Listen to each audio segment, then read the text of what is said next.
Mum, with our love. It takes a lifetime to truly appreciate all the ways a good mum makes all the difference. So much of the happiness we've experienced as a family can be traced back to your love. So thank you for all your caring and for the love-filled lives we have because of you. And this happy Mother's Day, you left us 46 years ago, but you're thought of every day.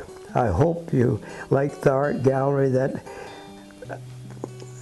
has your name on it, so people will know what a great artist you were. Love, your family.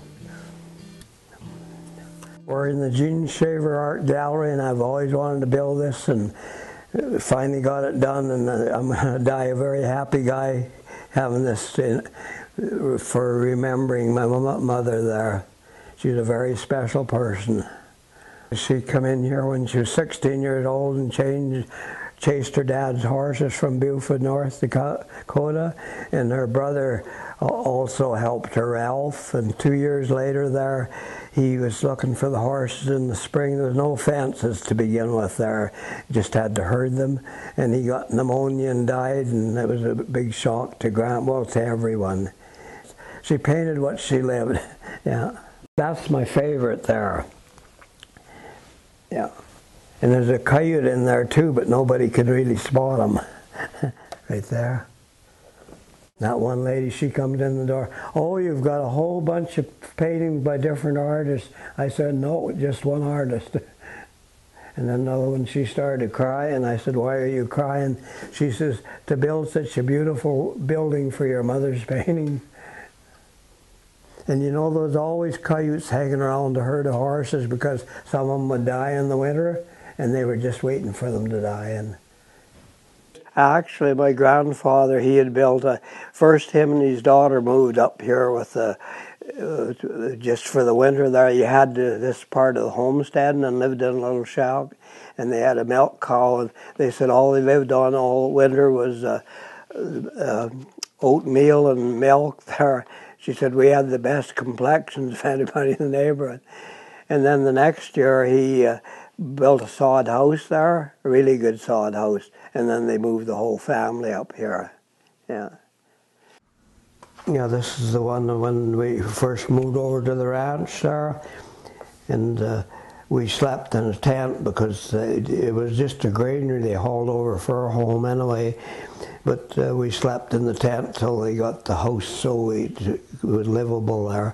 Before that, Mom and Dad moved over a year ahead, and they lived in a little shack, one-room shack there, and then they moved the house over. But the house was just a granary. For homesteading there, this was a kind of a sought-after area because all the sloughs for water there and hay there. My grandpa almost settled over in Wood Mountain area, but never thought of tame hay then there, so he decided he'd come here where there was slough hay. In fact, first winter there, he cut with a mower right on the ice there to get enough. There was enough hay standing up for the milk cow. Yeah, I don't know how in the world they done it there. Like Dad, when he took the place over Grandpa Hewitt, he couldn't pay any of his debts or owed taxes and just in a grocery bill and everything. So he had all these unbroke horses there. And they never had a halter on or nothing. They're 5 or 6 years old. So he started breaking them, and oh boy, that was a job there. And then when they got them broke there, well, the lumber camps down east took them. Yeah. And they were all pretty well black. The stallion, he was black. Pharaoh, he called him. And I remember he'd let out a big winter and lift Grandpa Hewitt right off his feet. He'd be hanging on his halters, lift him right off his feet there. Dad was a blacksmith by trade, and he was a carpenter. But there was no money. He did a lot of blacksmithing and should have had a lot of money, but everybody couldn't afford to pay it. We'll pay in the fall, So he had a big book full of all the pay in the fall, but fall never came. The ones that could pay, they'd maybe give us a couple of chickens or a little pig or something, some of them. But most of them never paid because they were going to wait till fall. It didn't affect us kids that much. We were quite happy anyway. I guess they worried more. We made our own fun. I think I wrote into the senior paper or something one time, and we played ball. We played a little everything. And at school, we had a skipping rope. And the only skipping rope, the long rope that we had, it was lots of people went in, and the boys had to crawl up on the swing and take the rope out of the swing so we could have that for skipping. And then, of course, we had our own little skipping ropes. And, we played over lots of things. We had our own amusement, and at home we played baseball or ball. There was no such a thing as slow pitch then, because I wouldn't even know how to do it. We entertained ourselves. We were never bored. I went to school at Paisley Brook. I started until they built Strawberry Coulee, and then I went to Strawberry Coulee. We are at Paisley Brook School. It was built by my father-in-law, then Galbraith, had a lot to do with it to get it started. And that's where it got the name, from Paisley, Ontario, where he came from, and then the brook down below here. My mother went to school here for a while, and then in 1922, her father died, and she quit school, and then my husband, Donald, went to school here, Galbraith, and even our daughter went to school here. She started here in 55, and the school closed in 57. So, but we had a lot of dances in here. My dad came to Homestead down in the Big Muddy in 1911. He met her probably at Paisley Brook at a dance or something. They were married in 1927, and then I was the oldest in the bunch.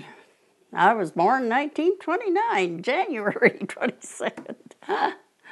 So, but I've lost both my mom and dad, of course, since that. My husband's dad, he homesteaded down in Paisley Brook country in 1912, so I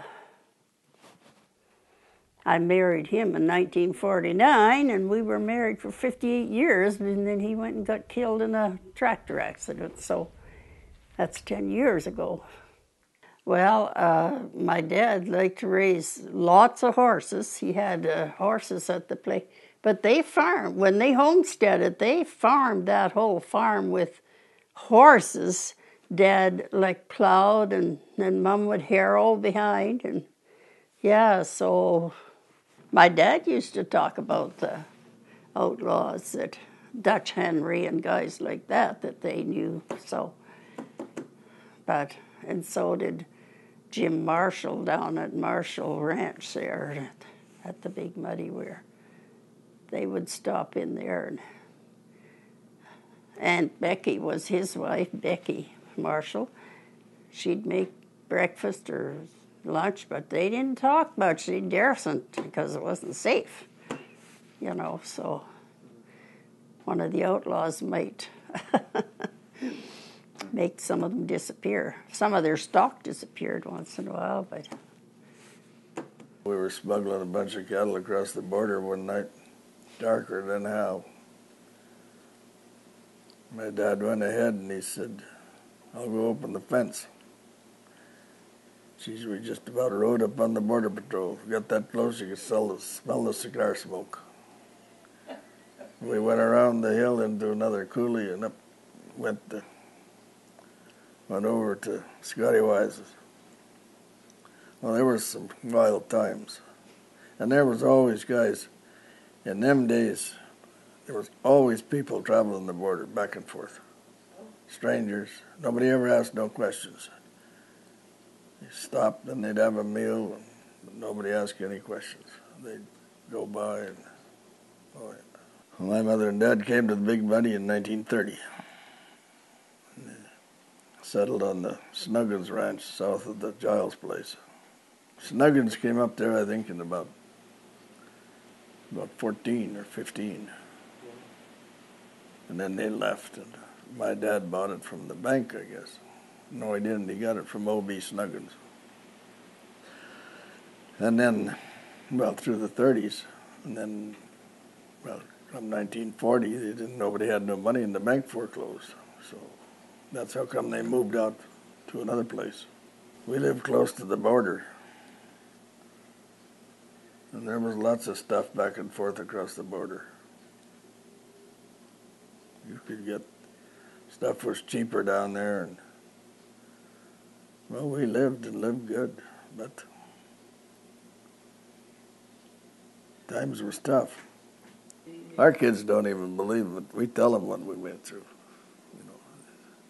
Well, they just didn't think that it was that tough that you had to go work and go outside to the outhouse and wash in cold water, and they never thought that was, no, winters was tough, boy. But, I don't know, sometimes never got to town for 4 or 5 months. Never seen town. Well, it was quite an era. Everybody was poor, but we always had lots to eat and lots of berries in the muddy. We never went hungry. Dad always had a big garden, and it was so dry. He'd be out there early in the morning working around, because as long as you kept it worked up on top, there was still a little moisture. So we always had lots of potatoes and meat, because he always had pigs and chickens and beef. We had beef of some.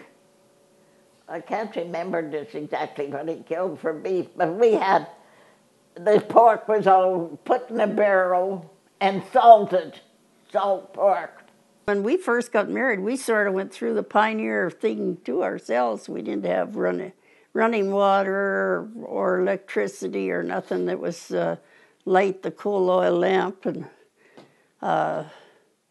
run down to the well and get the water. That's how the running water was. Yeah, it was 59 before we got the electricity in our farm, and that's 2 miles north of where we first started out living. Pasture where you had first lived when you were married? Not yet, it's just coming up here, over the hill here. Or my father-in-law homesteaded it, actually, Dan Galbraith. Yeah, where the poor old house is upset there. Oh, there's a pheasant in front of you. Oh, boy. Yeah. Rick thought he had to break it up and do something with it. Yeah, this was my dad's old homestead shack. It was right there, actually. The trees and the rock pile. Some of those old boards are still there from the shack. I guess we all kind of thought it was just natural that we had to do it, or so. When we got married, we still had to be the homesteaders, almost like they did. Not quite, but mostly. My grandfather, my mother's dad, he come up with the name of Happy Valley for the municipality because he thought it was a group of people, and like where we first lived there was in a valley, sort of. And he came up with this name that the people were all happy around there. They used to go to each other's houses and have these house parties, and he thought they were happy people, and that's where they came up with the Happy Valley part. And Mom was a great singer. She taught, I got that from her, actually. I went and helped at these Christmas concerts at the school to sing, and I started playing guitar very young. And there was a fella down there that played the violin, so he would play the violin and then want me to come and bring the guitar so we can, and that was at that school, Paisley Brook School, the teacher. So we would play for their concerts, and that's where I got into the playing, I guess, and singing. Anyway, people used to come to our house and bring the guitar, or I had a guitar, had an old organ there, but anyway, that was fun too, I guess. This is me here with the guitar, Erlinga Holbrook on piano, and Harry Holbrook on violin, and Dick Giles on violin, Paul Schultz on drums, and Louise Brown on accordion. Dad and I used to play for dances. He played the violin and I recorded on the guitar, and we played for school dances and wedding dances. But you know, we went with a two-wheel cart with a horse on it there, and sometimes it was a long old trip. Yeah. To me, the future generations went completely crazy. I've got a great grandson. He's got a year in his ear. Oh boy. Do you think you can still get something through? I don't know. I don't know. Yeah. But I don't know.